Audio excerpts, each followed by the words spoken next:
दूर पहाड़ों और घने जंगलों के बीच एक ऐसा इलाका था जहां ना कोई बसता था ना कोई आता था।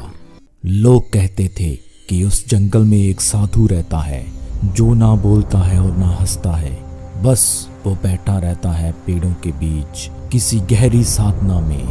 पर कहते हैं जिसने भी उस साधु से मुलाकात की उसकी जिंदगी पहले जैसी कभी नहीं रही। उस जंगल के पास एक छोटा सा गांव था, नाम था देवगढ़। गांव के लोग बहुत सादे और मेहनती थे, पर जैसे ही सूरज ढलता लोग अपने दरवाजे बंद कर लेते, क्योंकि जंगल की तरफ से कभी कभी आती थी अजीब आवाजें, घंटी की हल्की झंकार, किसी के धीमे मंत्रों की ध्वनि और कभी कभी शेर जैसी गर्जना। गांव के बूढ़े कहते थे वो जंगल में कोई मनुष्य नहीं, कोई दिव्य आत्मा है जो तपस्या में लीन है। जो उसे परेशान करता है वह कभी लौट कर नहीं आता। गांव में एक नौजवान था, उसका नाम था अर्जुन।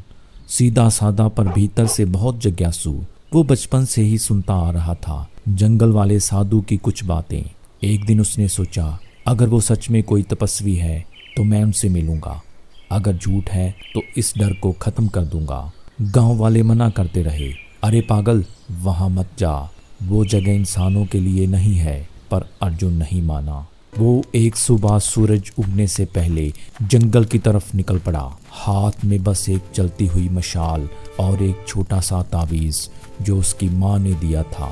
जंगल में प्रवेश करते ही माहौल बदल गया।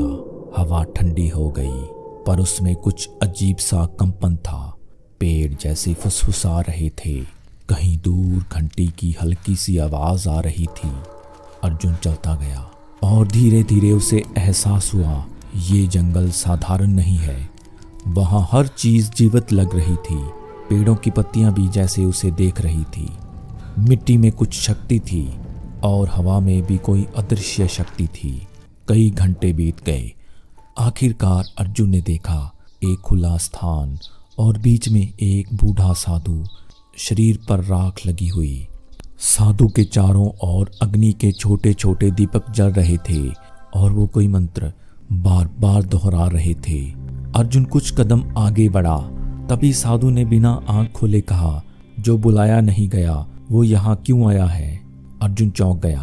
आपको कैसे पता चला कि मैं यहाँ हूँ? साधु ने हल्की मुस्कान दी, जिसके भीतर शांति है वो हर तरंग को महसूस कर सकता है। अर्जुन ने हिम्मत जुटाई और कहा, मैं जानना चाहता हूँ कि आप कौन हैं? लोग आपसे डरते क्यों हैं? साधु ने धीरे धीरे आंखें खोली। उनकी आंखें जैसे गहरी झील जैसी हो, जिनमें पूरा आकाश उतर आया हो। डर हमेशा वहां होता है जहां अज्ञान होता है। मैं कोई भूत नहीं, बस एक साधक हूँ, लेकिन लोग अपने डर से भागने के बजाय उसे पूजा करने लगते हैं। अर्जुन बैठ गया। साधु ने पूछा, क्यों आए हो पुत्र? अर्जुन बोला, मैं सत्य जानना चाहता हूँ। साधु मुस्कुराए, तो फिर तुम्हें अपने भीतर झांकना होगा, बाहर नहीं। साधु ने अर्जुन को अपने पास रहने की अनुमति दी। अगले कई दिन अर्जुन वही रहा, बिना किसी सुविधा, बिना किसी शोर शराबे के। हर सुबह साधु सूर्य उगने से पहले उठते, नदी किनारे ध्यान करते और घंटों तक कुछ लिखते रहते, मिट्टी पर, पत्तियों पर और कभी हवा में उंगलियों से। एक दिन अर्जुन ने पूछा, गुरुदेव आप क्या लिखते हो? साधु बोले, मैं शब्द नहीं लिखता, तरंगे लिखता हूँ। अर्जुन समझ नहीं पाया। साधु ने समझाया, हर विचार एक तरंग है, हर भावना एक ऊर्जा। जब इंसान अपने विचारों को शुद्ध कर लेता है तो वो ब्रह्मांड से संवाद कर सकता है। उन्होंने आगे कहा, मनुष्य जंगल से डरता है, पर सोच तो ये है कि जंगल मनुष्य का ही प्रतिबिंब है। एक रात अचानक तूफान आया, तेज हवाएं चली, बिजली कड़की और अर्जुन ने देखा कि साधु अग्नि के चारों ओर बैठकर आंखें बंद किए मंत्र जप रहे थे। जंगल जैसे कांप रहा था। अर्जुन डर गया। साधु बोले, डरो मत, ये प्रकृति की ऊर्जा है। जब साधना सच्ची होती है तो प्रकृति स्वयं साथ देती है। अचानक बिजली गिरने की आवाज आई और अर्जुन ने देखा कि साधु के चारों ओर हल्की सुनहरी आभा फैल गई। साधु का चेहरा शांत था। धीरे धीरे सब शांत हो गया। सुबह हुई तो अर्जुन ने देखा जहां कल राख थी वहां अब फूल खिले थे। वो जगह अब किसी तीर्थ जैसी लग रही थी। साधु ने अर्जुन से कहा, अब तुम लौट जाओ पुत्र, जो सीखना था वो सीख लिया। अर्जुन ने पूछा, पर मैंने तो कुछ नहीं सीखा। साधु मुस्कुराए, यही सबसे बड़ी सीख है। जब तुम कुछ नहीं बन जाते तभी तुम सब कुछ समझ पाते हो।